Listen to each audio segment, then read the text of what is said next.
So what you're saying is I should definitely not email my bank account number to this Nigerian prince. Correct. Got it.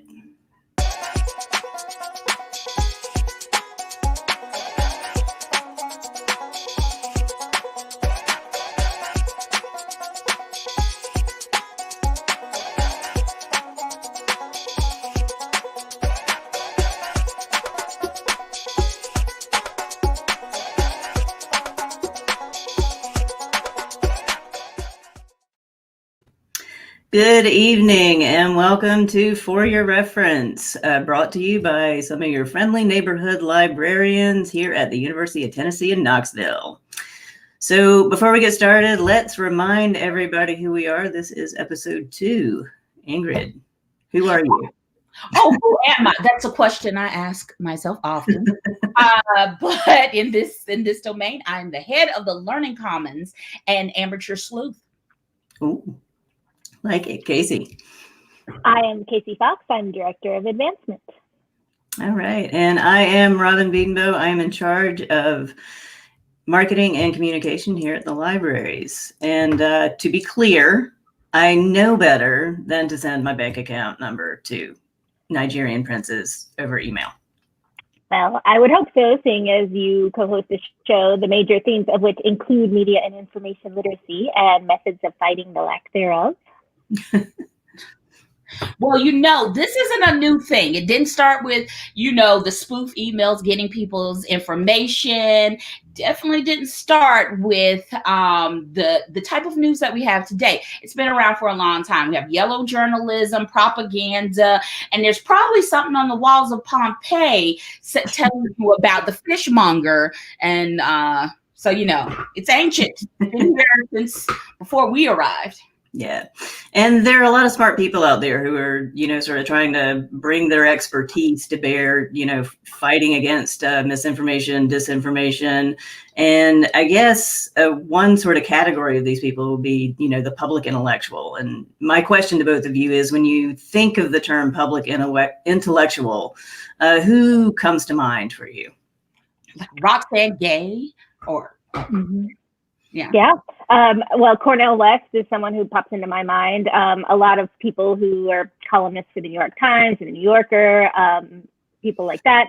I just read something interesting that was contrasting the idea of the public intellectual with the idea of the thought leader. And the author was talking about how thought leaders, you could think of them as creators, whereas public intellectuals are more like critics.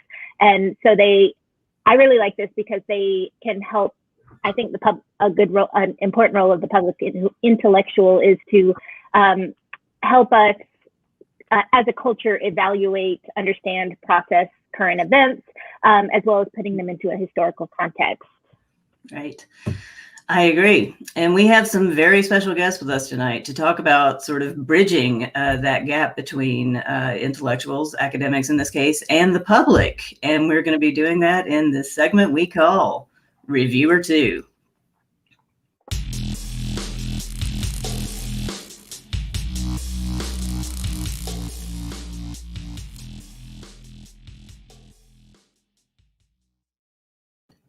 Our first guest tonight is Dr. Amy Young, who is a professor of communication at Pacific Lutheran University. There you are. Welcome to the show. Thank you. Thanks for having me. Good. So why don't you start out by first telling us a little bit about you and your work. I actually have a thing I think you wrote here. I did write that. It seems like sort of a lifetime ago. So I am a professor of communication at Pacific Lutheran University, and my background is entirely in rhetoric.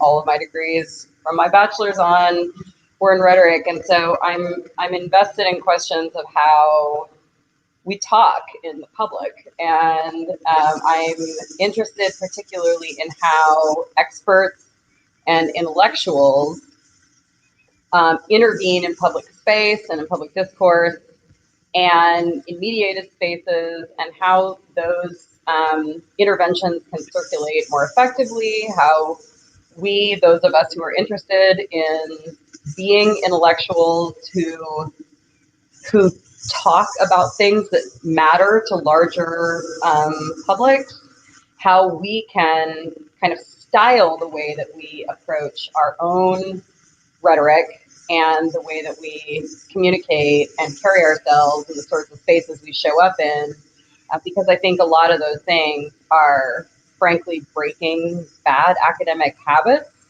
And I think we need to kind of relearn how to be public. Cool. So in the first episode, Sam Martin and I had a little bit of discussion about this sort of, persona construct trope, if you will, of reviewer two. If you had to describe that, quote unquote person, how would you describe? I'm going to use a couple of actual reviewer two examples to sort of speak from like a metonym to the broader trope of being reviewer two. Many years ago, one of the first essays that I tried to get published was in a critical media journal. And one of the reviews that we got back, this was a co-author piece, was enormously helpful. And the other review that we got back said that people should not study multiple media channels in one essay, because each of those channels is a unique rhetorical situation. And I thought, who did they find to review this essay? And how long has it been since this person has read anything about how people use media? Or how long has it been since they've consumed any media? Or consumed. I mean, so I think one of the things is just, about reviewer two is this sort of like undercurrent of, I just know better than you do, though I have no really particularly valuable reason for why I'm, giving you this particular advice. And it was just utterly, garbage. I also just sort of think that I think the Academy employs a lot of people who are unhireable in other sorts of professions, and we sort of tolerate quirks and behavior that other professions do not. And I think that professional feedback is one of the places where we tolerate a lot of behavior that would not, like I was a consultant for IBM after I graduated from my undergrad before I went to grad school. And I mean, the sorts of feedback that reviewer two gives would not be something that would be tolerated, just in content or in tone, frankly. And I don't know if it's like they just weren't ever picked for the team, or they didn't get rushed in the fraternity, and thus they just decided to spend a lifetime taking it out on other people. Yeah, I totally with you there. And I also worked outside of the Academy before, sort of coming back into the Academy. So I agree with you that that's not the kind of feedback, as a boss outside of the Academy that would get you fired for, treating an employee that way. So. Absolutely, because it would be considered abusive. Right. So, thank you for that. And I agree with a lot of what you said there. I have also been the victim of reviewer two. I think we've all been there at some point. Now, playing the role of reviewer two tonight is Dr. Jennifer Mercieca, who is a professor of rhetoric and public affairs at Texas A&M University. Welcome, Dr. Mercieca. Howdy. Now, before I ask you about your work, Amy, we've both known Dr. Mercieca here for a while. About how much is she like the person we just described? I would say about zero. Zero amount. Yeah, in my something amount. In my knowing Jen for probably close to 2 decades at this point, she has always been incredibly generous and is in fact far kinder, I think, in if you follow her on the Twitter, which many people do, now thousands of people do, she's a blue chick.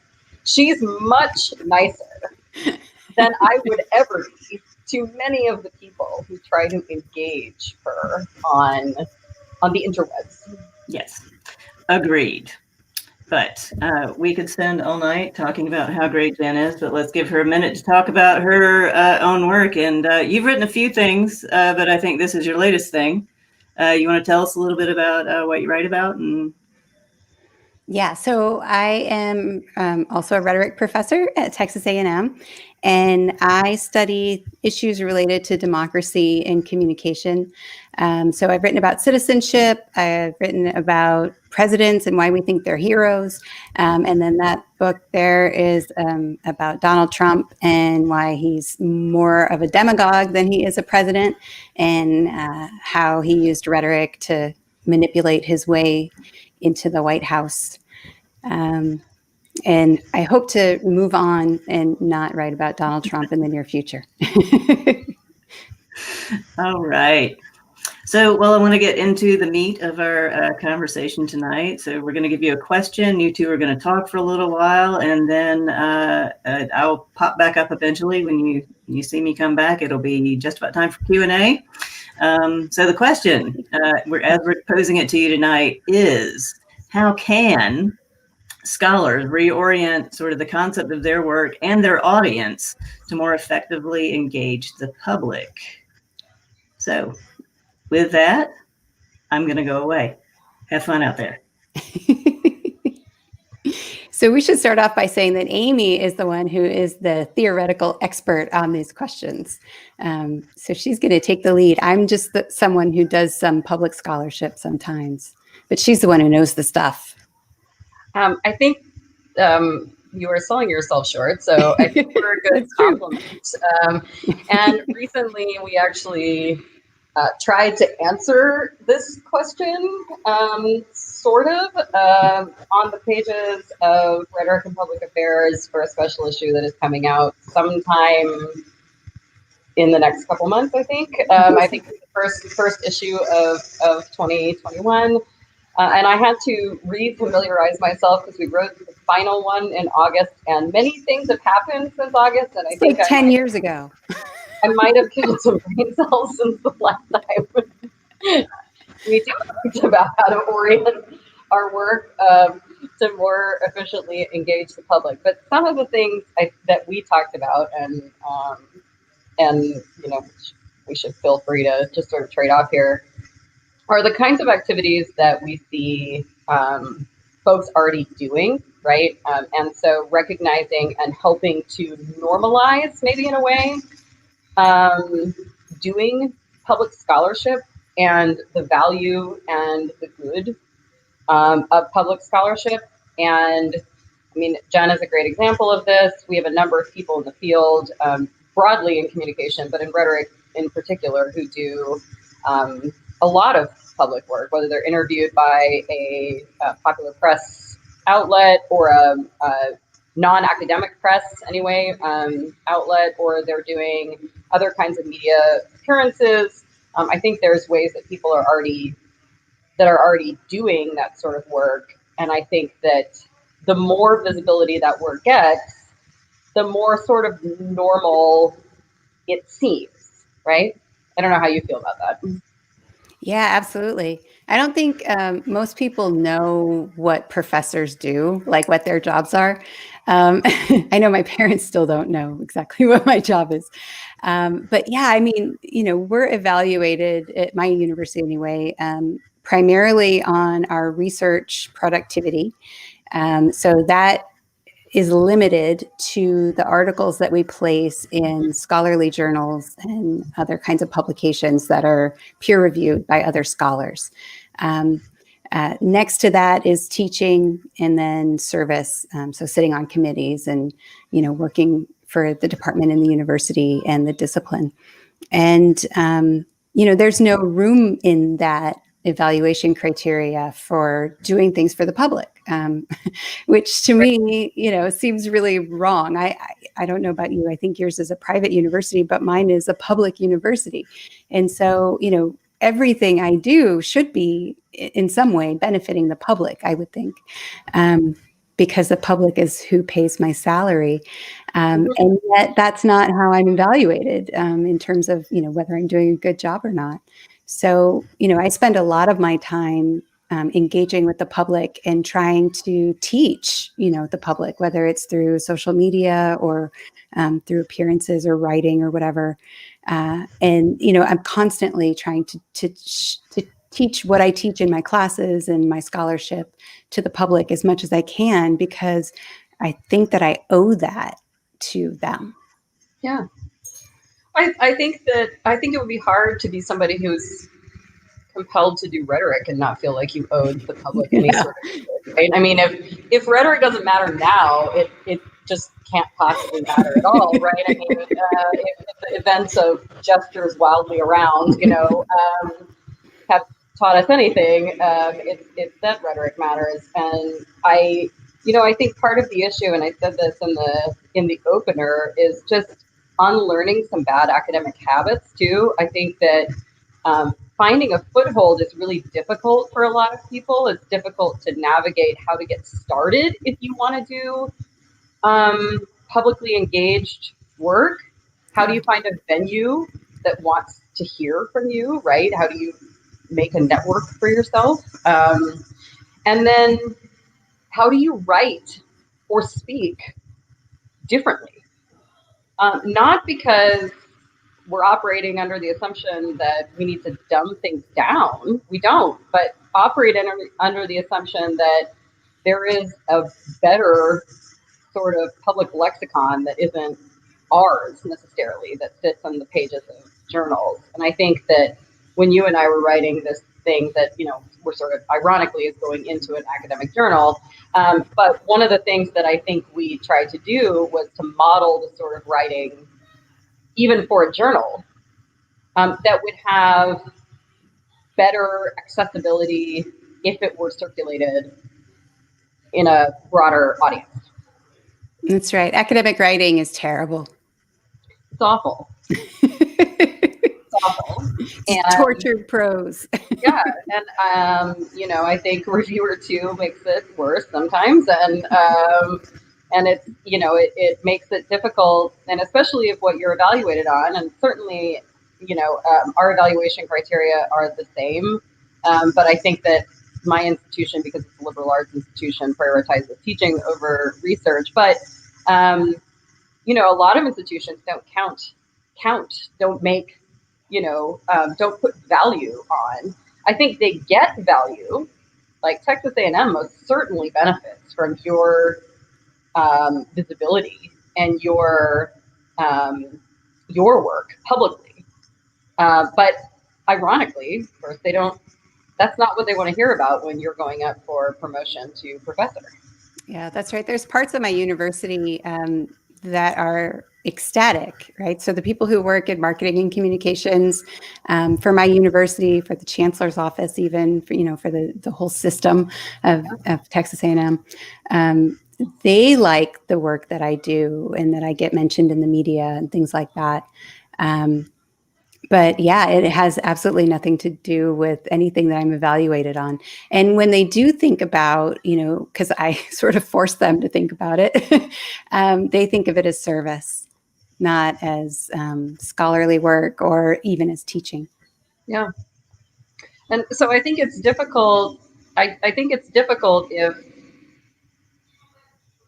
that's a real block for people, right? If especially at the beginning of your career, when you are not tenured and you have not been promoted, right? To spend a whole bunch of time doing public scholarship is a risk, right? Because it very frequently takes away from your time. Of course it does, because we only have a finite amount of time.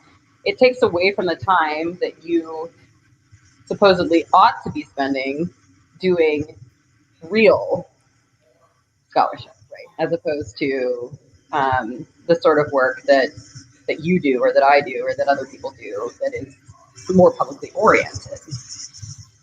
Yeah, absolutely. And then it's frustrating after you've done public scholarship for a while and you're used to being able to share, your thoughts regularly, and write them down and then send out a link, to people. Then it's really frustrating when you write something for an academic journal and it's behind a paywall. And so that's one of the things that we try to at least think about a little bit in our PA essay is how do we make what we contribute as academics more accessible to the public in those sorts of venues. Yeah, because then, of course, the academic journal gives cover to people who are doing public-facing scholarship, right? It gives them a venue that their institution values. But if those venues would also invite other kinds of work that doesn't necessarily conform to what we are used to seeing in a standard sort of journal article, and also if it is not behind a paywall, there was a moment I was at a conference when I found out that Rhetoric Society Quarterly had made an article that I wrote roughly on wine and bullshit in like 2015, had made it public. And all of a sudden, I was getting all kinds of readership, probably because it's titled something about wine and bullshit. So of course, people showed up for that. Apologies to Robin for using that word on her show, but it got a ton of circulation. I thought, that was smart to make that kind of thing because it's at least kind of a clickbaity for an academic kind of article, fun title, and people might be more interested in what's in it. But it wasn't particularly written for a public audience, So I think inviting other kinds of writing and thinking about how, what kind of good could we do with our work if it were more available? And I don't, again, I don't think that intellectuals are necessarily like saving the world here. I don't think that's true.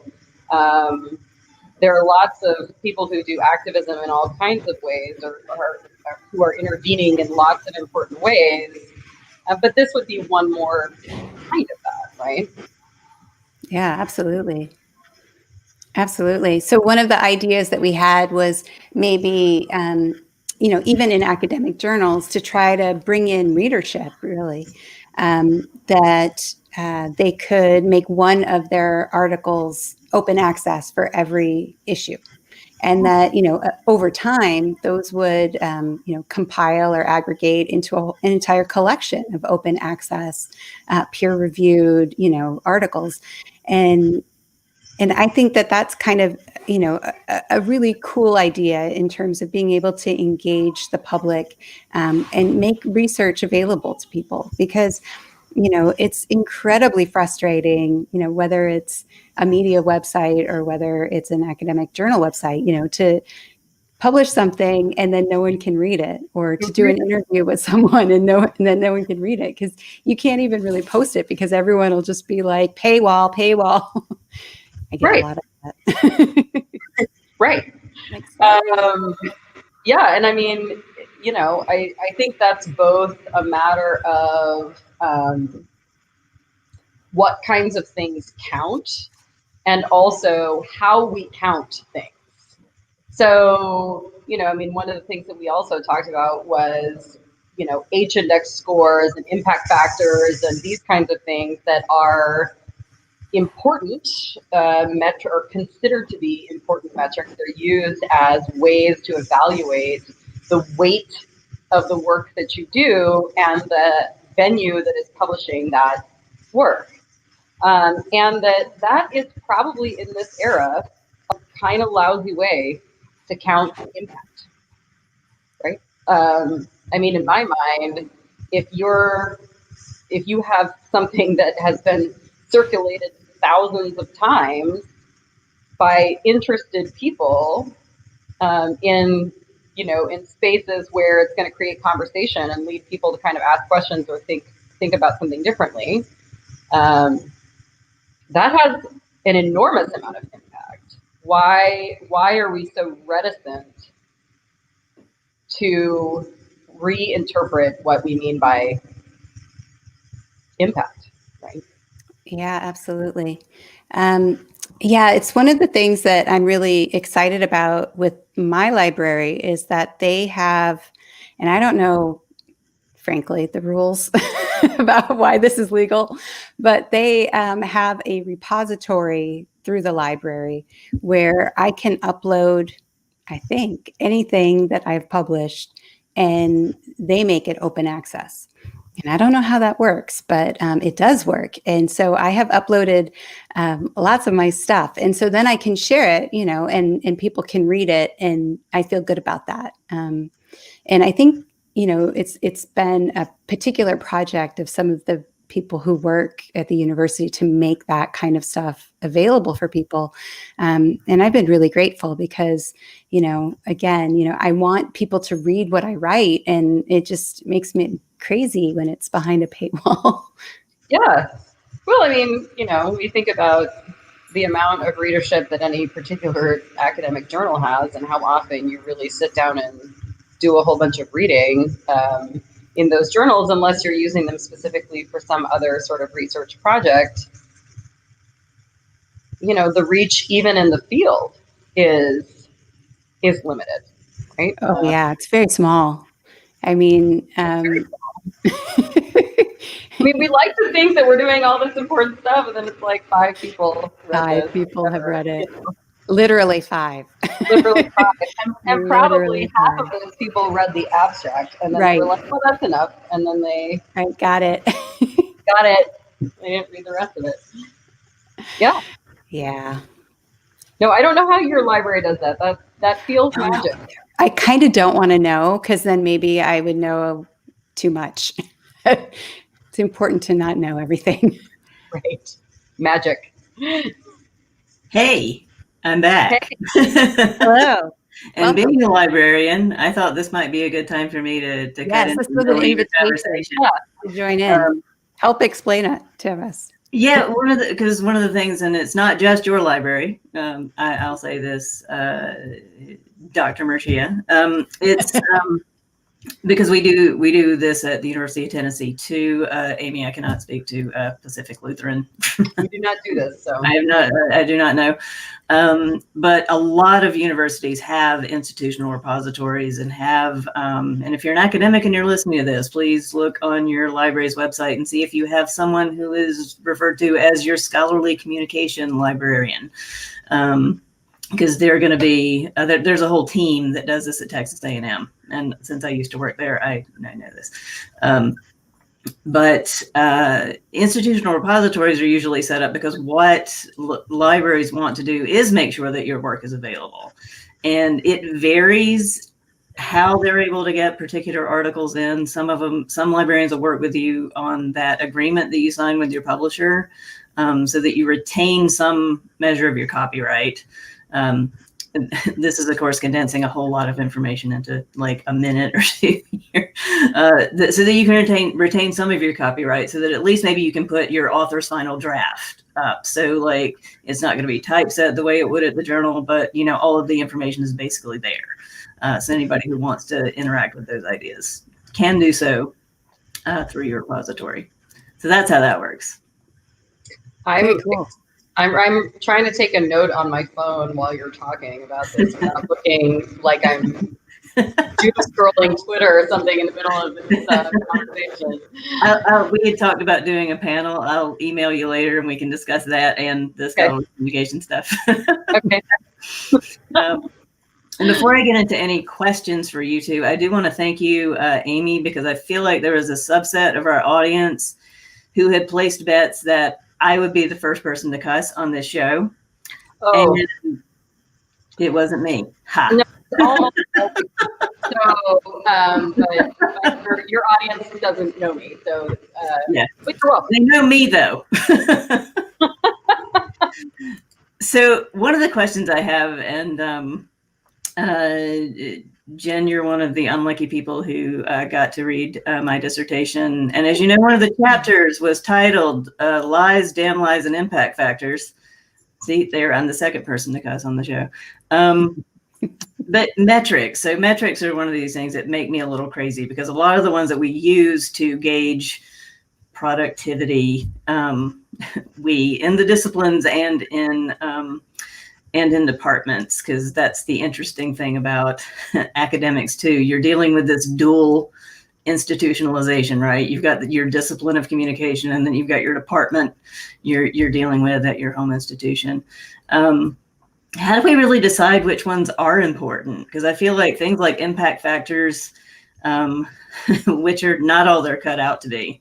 And in fact, in the social sciences, are sometimes negatively correlated with, actual quality of research.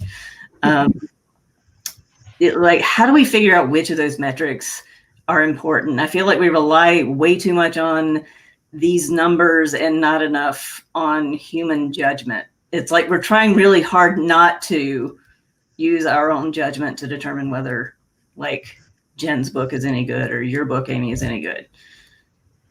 I think that we're in an era of obsessive reliance with assessment and using rubrics. And I think that sort of thing permeates all of these sort of modes of our job, including things like, would it be easier if these numbers actually told a real and truthful and full picture? Yes. Do they? No. So, it is also difficult, because I know that there are journals that don't necessarily, for instance, in rhetoric, have as high an impact factor, but that people within the discipline think are significant venues. Right. But if you looked at what their, H-index score is, they're not, right? So I think it's really frustrating to watch us talk ourselves out of our own good judgment in some of these cases. I don't know what Jen thinks about that, but I think that's right. And but at the same time, right, we still don't read our stuff or cite our stuff, everybody else's stuff. And so if we have low H index or whatever, it's our own fault. Yeah. And before I ask any more questions, I want to let anybody out there who's watching know, if you have questions, if you're on YouTube, just type your question into the comments. If you're on Facebook, same thing, just type your question in there, and we'll bring those in as they come through. And I had a question. I was typing stuff down as you guys were talking. Yeah, and another thing you two were talking about, and this is yet another thing that frustrates me. I think we're all sort of like-minded in this. So incentive structures, right? they feel perverse a lot of times, right? You can it doesn't matter how much work you do. You could go out and do all of the best service. You could do all of the best teaching. In fact, you could write volumes of things that maybe have a huge impact, in your local community. And when I say in your local, I'm thinking about, you and I, Jim, we're both at land-grant universities. That's supposed to be the mission of the university, right? Absolutely. You're supposed to be contributing back to that broader community. Like, how do I know in some ways how we got here, but how do we really sort of wrench ourselves out of that? Is it at the discipline level in communication and in other disciplines where we really need to start, fighting back against, or, talking to other scholars, like, why do we do this to ourselves? We're the ones sort of creating this. Yeah, no, it's a huge problem because we don't engage with the public, and then the public doesn't think that what we do has any value. And then even worse than that, they are suspicious of us and our motives, and they think that, we're part of the problem and not part of any solution. And so, Hannah Arendt talks about the way that scientists who invented the atomic bomb, lost the ability to communicate with the public, and that's why they were so disastrous. At the beginning of her book on the human condition, and I worry that all of academic disciplines have lost that ability to communicate. That we're not public enough with what we know. And we don't try to communicate in a way that encourages the public to value what we do and to trust us. I think that's true, but I think the incentive structures are institutional, because it is your home institution that tells you what of your work they value and what of it they do not.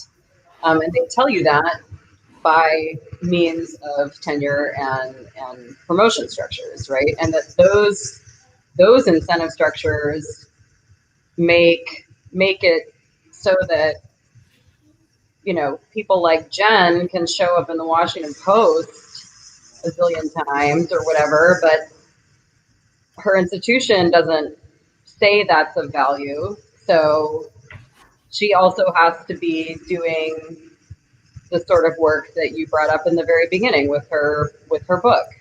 I think that book is very publicly accessible, by the way. I think it's written very accessibly, and I think that was the point, right? Yeah. But it has to show up in a book in order for the institution to say, right, you met the bar. Yeah, and I couldn't publish the same book with a different press. It had to be a university press in order for the book to count, right, for those metrics. Yeah. So I was lucky because I had a relationship with the editor at my press, which is the Texas A&M University Press, and I said, I want to write a book that people can read. I want it to be accessible, so it's not going to be your typical academic book. It has a glossary, like definitions of terms and such in the back. Yeah. And I was really, really lucky that the editor there supported that, because not every press did. In fact, there was another press that I was talking to about publishing this book before that, University Press, and I had an editor who was interested, but he took it to his managing editor, and they said, no, we're not willing to publish that kind of thing. So, yeah. And it's one of those interesting things too, because it used to be like when the University Press was first conceived, like the entire job of the University Press was to publish the work of its faculty. Right. And it became this thing where, your maybe your Oxfords and your Cambridges and, certain of these presses became sort of prestige houses, right? And then it became, it at some point, in some circles, it became this thing where, this must be some kind of vanity project if your own press has to publish your book, which is silly, but that's where we ended up.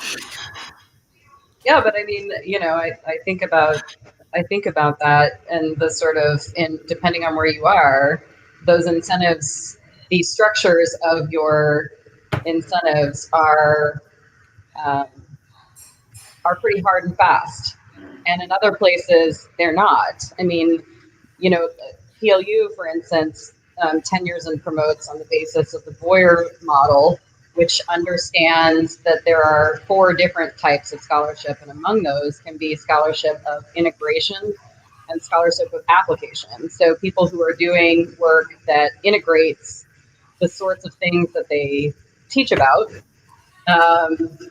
they are doing in some sort of public way, or they're using their expertise in an applied context. Those kinds of projects count. But you move into an R1, and I mean, I went to the University of Texas for my undergrad, and for my grad school, and I went to Vanderbilt for my undergrad. And so I was at R1 institutions all the way through. Those places don't count any of this. So, we have a colleague, at Vanderbilt who does a ton of public work in rhetoric. But in order to be promoted to full, she needs another book. with a university press.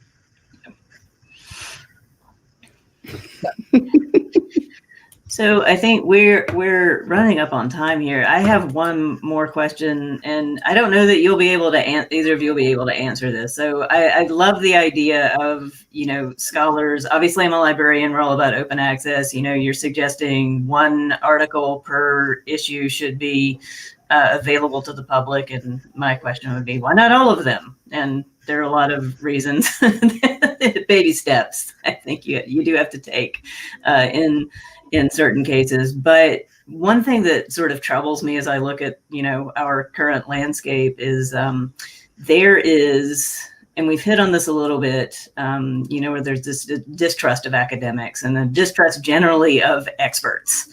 And then a certain segment of the population that is, you know, sort of operating in an alternate form of reality. And I think we could all talk all night about fragmentation of media and things like that. But do you have thoughts on like how to sort of break through some of those barriers? That's a big question. I think people are going to all of this that question for like the rest of my life.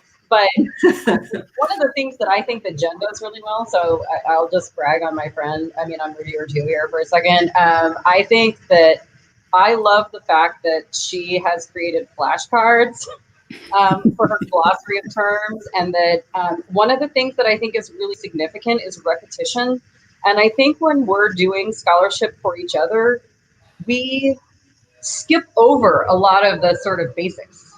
And when we're doing scholarship that is public, we have to be mindful that people don't even understand the terms that we are using, and that creating a visual cue where we can keep repeating, like, what is ad baculum, or what is, you know, I think is really iteratively effective. That sort of iterative impact, when people just keep seeing it and they see the hat and they know, you know, it's that demagogue for president lady again, you know.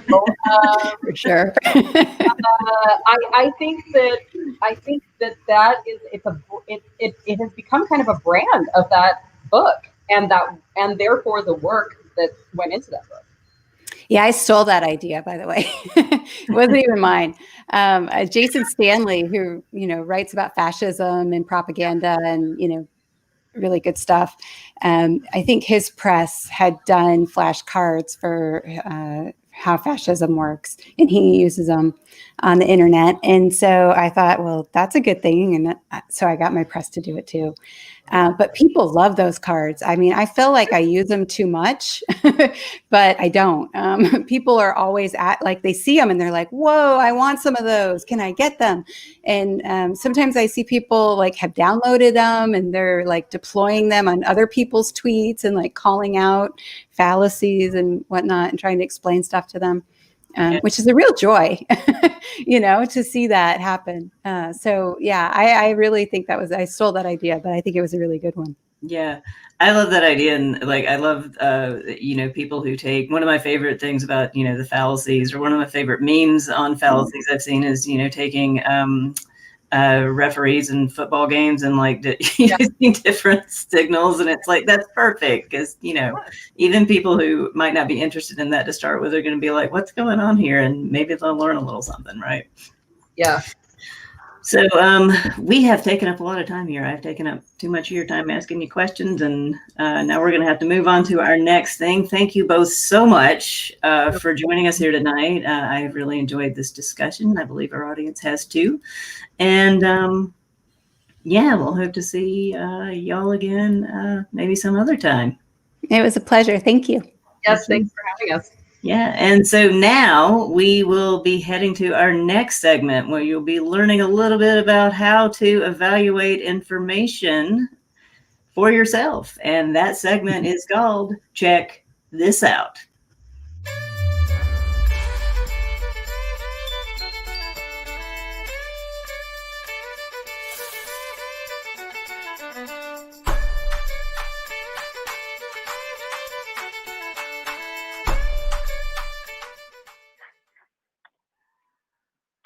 Hi there. I am Casey Fox, And I am not Paris Whalen. Paris, who is the normal host of this segment, could not be here tonight, so I am filling in. I hope I can fill her illustrious shoes. So tonight I have a guest joining me who is Grace Farrell, and she is UT Library's online learning librarian. Can we welcome Grace in? Hey Grace, welcome. I'm so glad to have you this evening. Hey, yeah, thanks for having me. I'm excited. Oh, I'm so glad. Well, first things first, can you tell us a little bit about what your role is here at UT Library? Yeah, of course. So like Casey said, I am one of our online learning librarians. We actually have two, which is really cool. And it's a teaching and instruction focused job, which you might not think of when you think of librarians. But it's heavily focused on information literacy, which is kind of the theme of this whole show. So a large part of my position is kind of taking information literacy and thinking about those concepts like evaluating information, how we find information, critically interacting with it, creating it, all of those different things, and kind of teaching other people how to do those things, creating support for them, helping connect them with information, things like that, both in person and online. Wonderful. So let's talk a little bit about, let's connect our discussion this evening to the last segment. Earlier this evening, we saw Jen and Amy in their discussion talking about publishing articles that then end up behind paywalls, and then talking about what different scholars could make if more of their work was more widely available.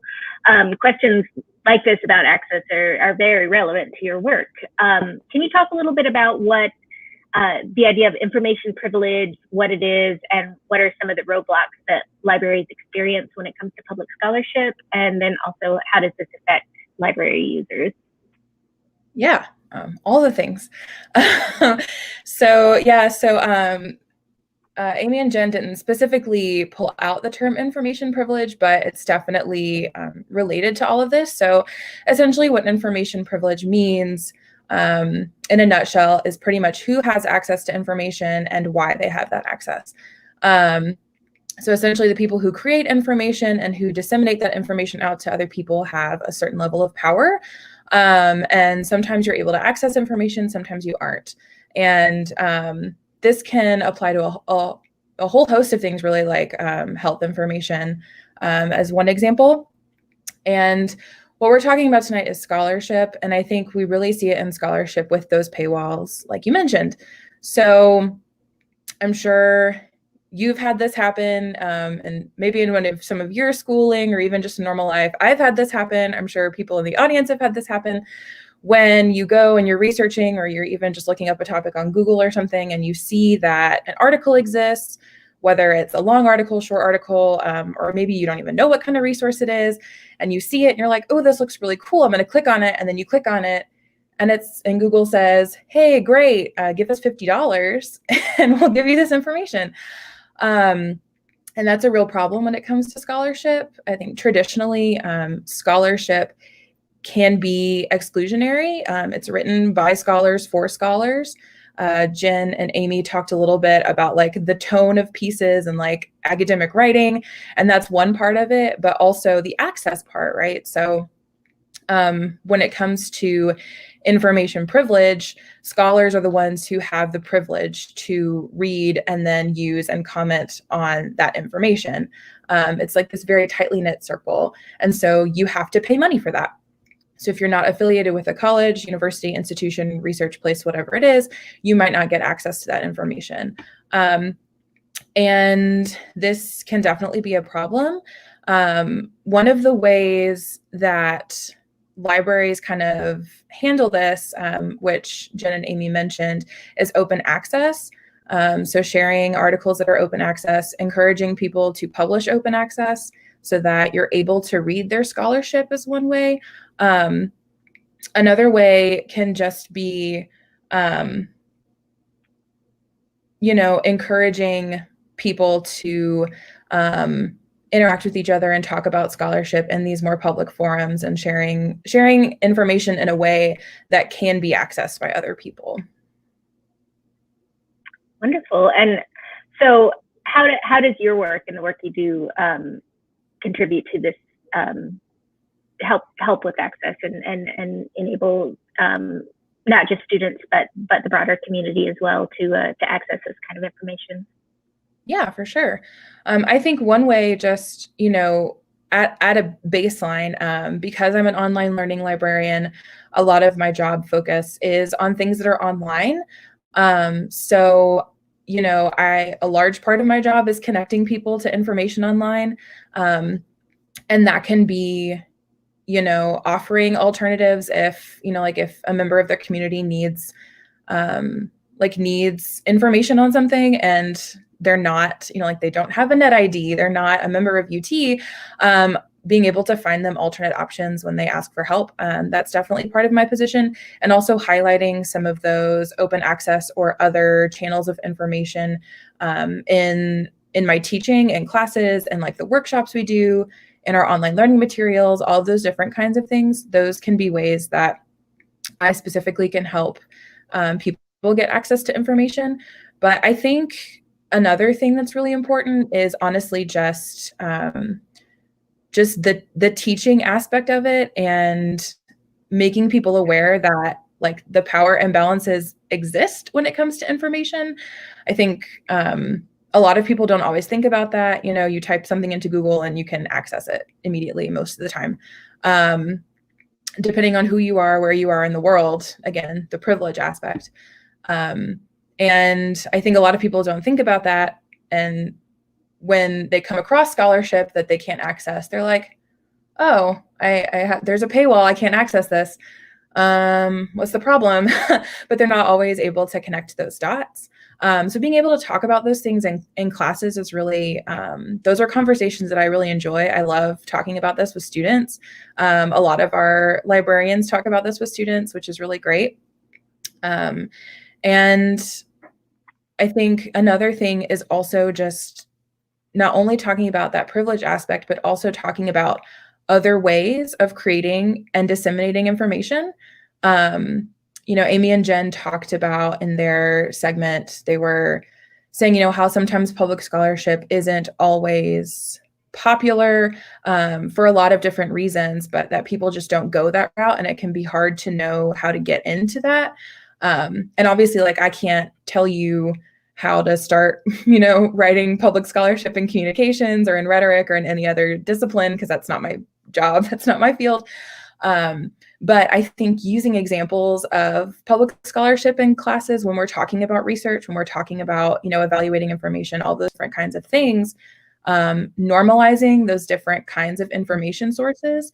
If you're doing research for a paper, you can pull from this journal article, but you could also pull from, if you're doing research and Cornel West tweeted something, you can use that in your research. If he wrote for the New York Times or someone interviewed him, you can use that in your research, and kind of normalizing these other types of information, these other ways of disseminating information that bring in the public and public voice. I think is another big way that me as a teacher and as an instructor in libraries and in this field of information, I think that's another way that my position specifically can kind of address these issues. It is a little bit more abstract and not as concrete, but I think the way that people think about things is also really important. So those are some things I try to do as an online learning librarian. But again, in libraries, I think there are lots of different ways that we are working on getting people access to information and helping them evaluate the information that they can find. For sure. And well, so let's talk about some of those ways. You kind of talked about the abstract parts of your job and that kind of stuff. But what are some of the concrete ways that UT engages with the public? Because as Robin mentioned before, UT is a land grant institution. We are, we have the charge of not just serving our students and our faculty, but also the state of Tennessee and being a resource for the entire state. So what are some of the ways that UTK and the libraries more specifically engage with the public? Yeah. I think one, other than just, the obvious, our building is open to the public. So, in a normal, not pandemic year, our building would be full of people, and those could be students, faculty, staff of UT, but can also be visitors.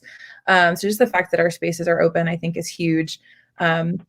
And we also have outreach programs that work with not just the rest of the UT community and trying to, engage them, but also with the Knoxville community. We have several people who work in the libraries who have created different programs to invite the Knoxville community into our spaces and to use our services, which is really amazing.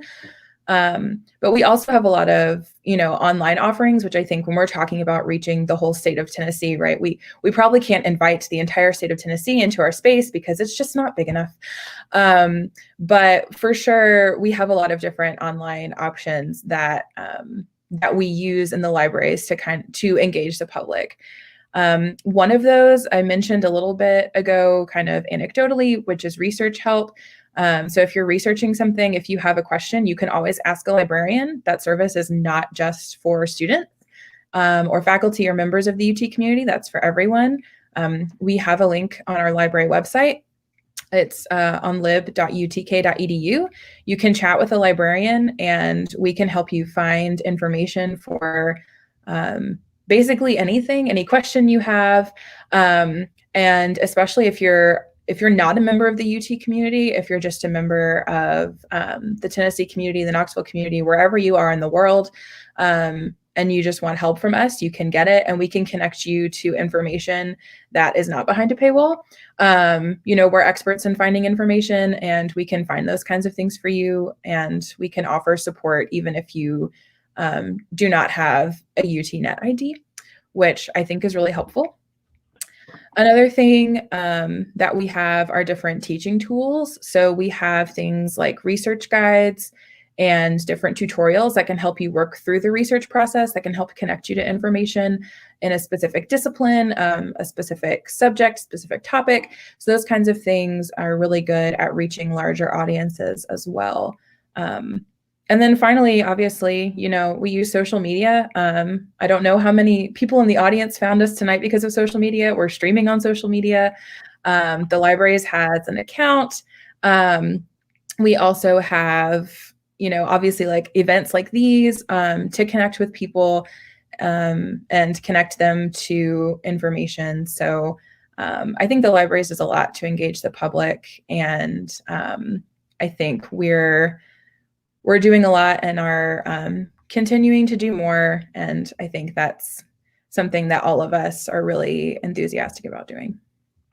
Absolutely. I think it's just so exciting to hear all these different resources that again, not only students and faculty can utilize, but the public in general. And I love that the libraries makes it such a priority to ensure they're able to serve everyone and help everyone with their information needs, however varied they are, and not just to help them find specific things, but to help them, be able to sort through and increase their media literacy skills. It's a vital thing, and to have such a wonderful resource and such fabulous people being able to provide that service is just wonderful.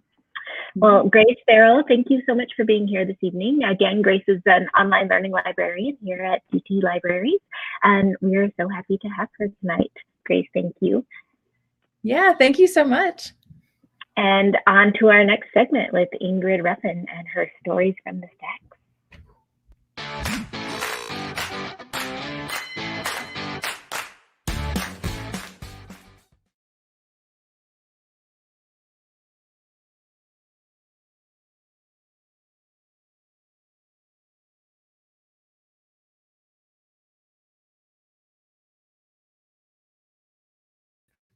So I was muted.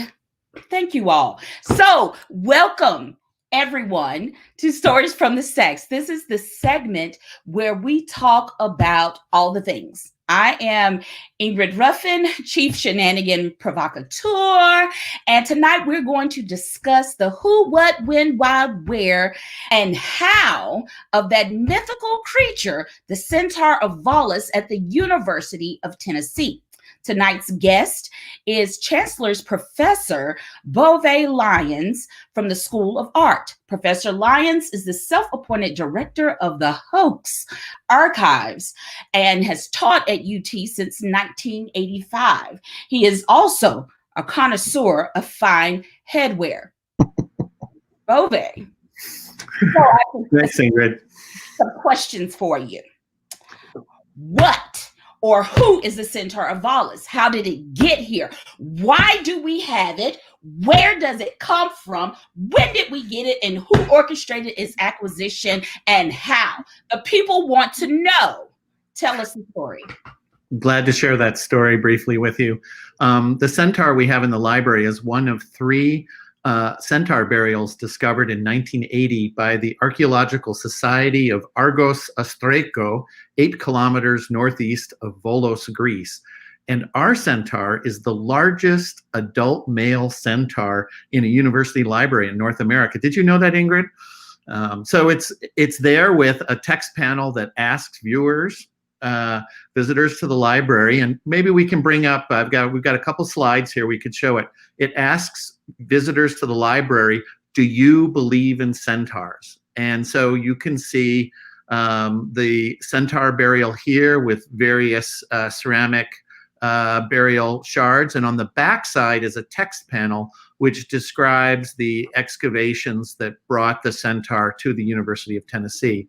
So my question for you, Ingrid, is do you believe in centaurs? Well, I see evidence. Yeah. And it looks like it's real. So yes, I do. So it does have many trappings of authenticity. It has beautiful faux marble painted to match the marble in the library.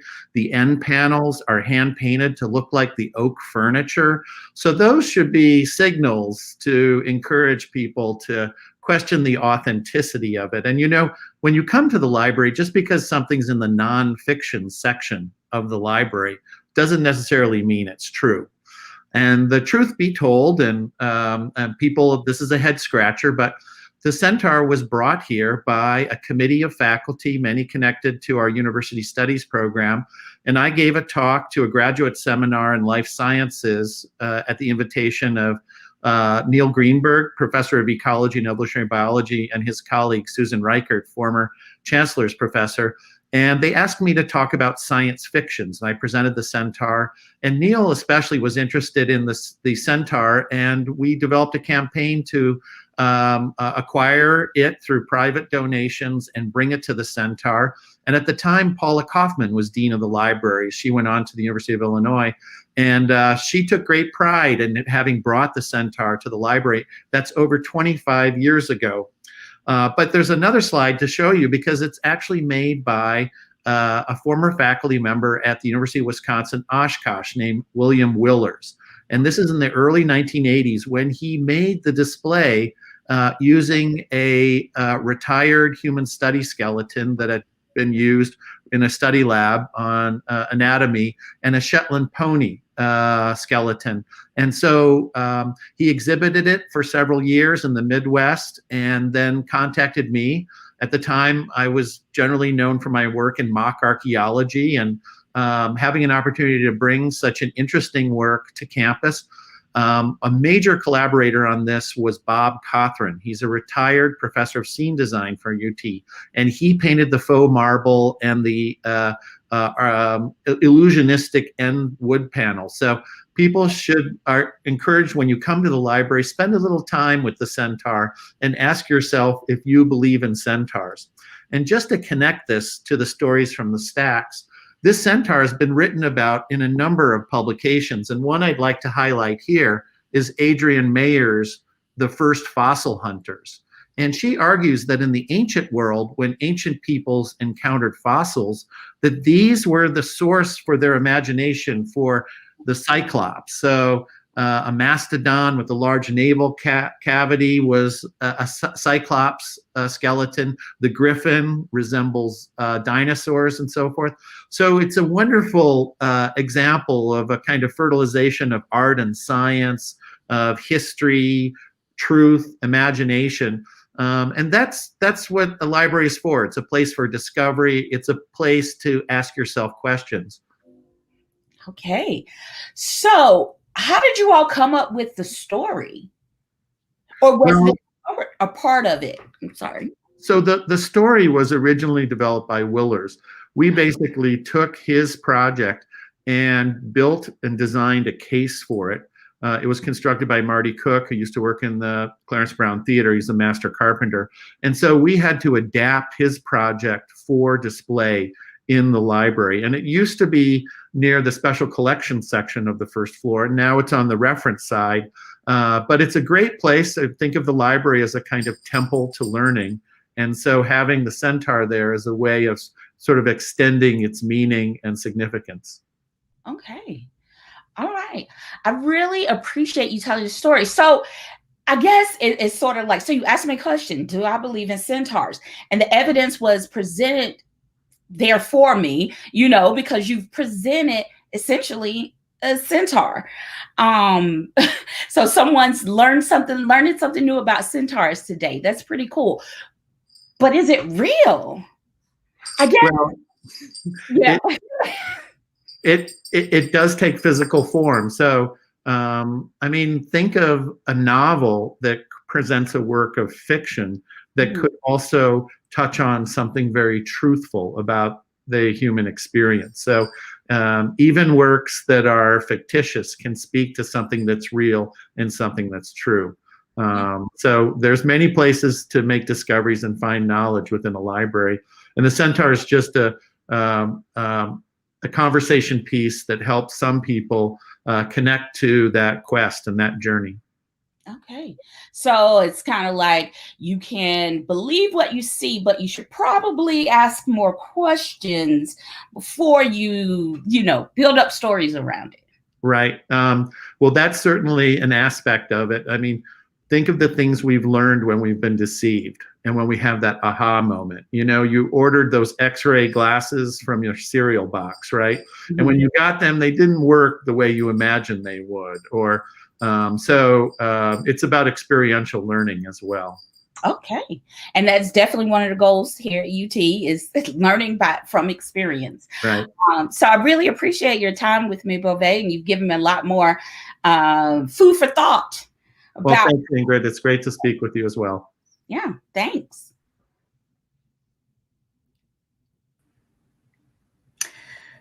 So that brings us to the end of another episode. We had some great guests tonight. Thank you again to Amy Young, Jennifer Mercieca, and Beauvais Lyons for joining us. Before we end this evening, Casey, do you have some information for us on other fun stuff we have coming up? I do. If you can't if you can't get enough of us at UT Libraries, we have lots more opportunities for you to join us for virtual events throughout this coming semester. The next thing, a couple things for you to keep an eye out for. On February 25th at noon, we're going to have a virtual town hall with Dean Steve Smith. He's going to provide us a little update on libraries and just let us know what's going on. And then on March 9th is the annual Wilma Dykeman Stokely Memorial Lecture. So usually this lecture is the highlight of our year. It's our biggest event of the year. And it's a huge party and a big shebang. And we obviously have to have it virtually this year, but we are going to still make it a party and make it a shebang. So that's going to be on March 9th. We actually have two authors as our lecturers this year. Frank X. Walker, poet and Appalachian writer, and then Wiley Cash, who is another writer. Frank Walker is in Kentucky and Wiley Cash is in North Carolina. And so they're going to have a nice conversation, talk about their work, talk about their place in Appalachian literature. And it's going to be a wonderful evening. So mark your calendars, March 9th for the Wilma Dykeman Stokely lecture. And we'll be sending out more information very soon. So keep an eye out at the UTK Libraries website. All righty then. I guess that brings us to an end. So I guess what I would say to everybody out there, particularly if you're going to be in Hodges Library this semester, remember two things. Keep your mask on, keep an eye out for centaurs.